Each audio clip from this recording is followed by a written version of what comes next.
এবার যদি আপনার ডিবিটি লিঙ্ক করা না থাকে তাহলে আজ দেখাবো কিভাবে সেটি করতে হবে। তবে চলুন বন্ধুরা দেখে নিই যে আপনি কিভাবে ঘরে বসেই আপনার স্মার্টফোনের সাহায্যে ডিবিটি লিঙ্ক করবেন।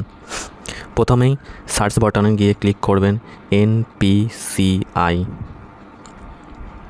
তারপর দেখতে পাবেন এরকম একটা ইন্টারফেস খুলে যাবে NPCI, আপনি সেটা টাচ করবেন। সিআই এর ওয়েবসাইট খুলে যাবে, যেখানে উপরে আপনি 3 ডট দেখতে পাবেন। এই যে 3 ডটে টাচ করবেন।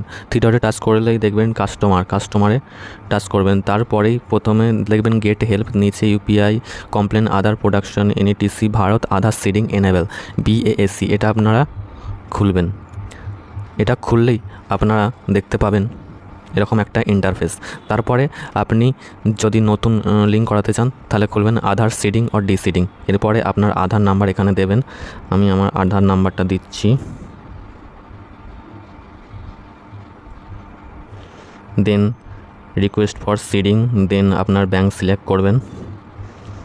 আপনার যেটা ব্যাংক থাকবে, যেটার সাথে আপনি লিঙ্ক করাতে চান সেই ব্যাংক এখানে থাকবে। সব ব্যাংকেরই এখানে অপশান থাকবে, সেই ব্যাংকটি আপনি চুজ করবেন। তারপরে আপনি যদি ফ্রেশ করাতে চান তাহলে করবেন ফ্রেশ সিডিং। যেহেতু আপনার নেই একবারে, তাহলে যদি আপনি নতুনভাবে করাতে চান তাহলে করবেন আপনি ফ্রেশ সিডিং। আর যদি আপনি ট্রান্সফার করতে চান, ধরুন একটি ব্যাংকে আছে কিন্তু অন্য ব্যাংকে ট্রান্সফার করতে চান, সেটির জন্য আপনি করবেন movement same bank with another account.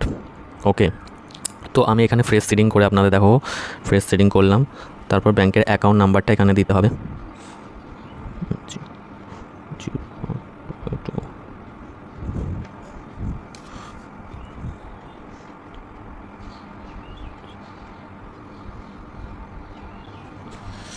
দেন এই বক্সে টাচ করবেন।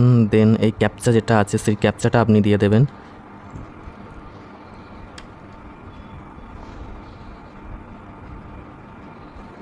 তারপর করবেন সাবমিট। তারপর টার্মস অ্যান্ড কন্ডিশন দেখে নেবেন একটু, এটি দেবে। এটি আপনাকে এগ্রি অ্যান্ড কন্টিনিউ করতে হবে। তারপর আপনার ফোন নাম্বারে একটি ওটিপি যাবে। এই যে ওটিপি চলে এসছে, ওটিপিটা দিতে হবে।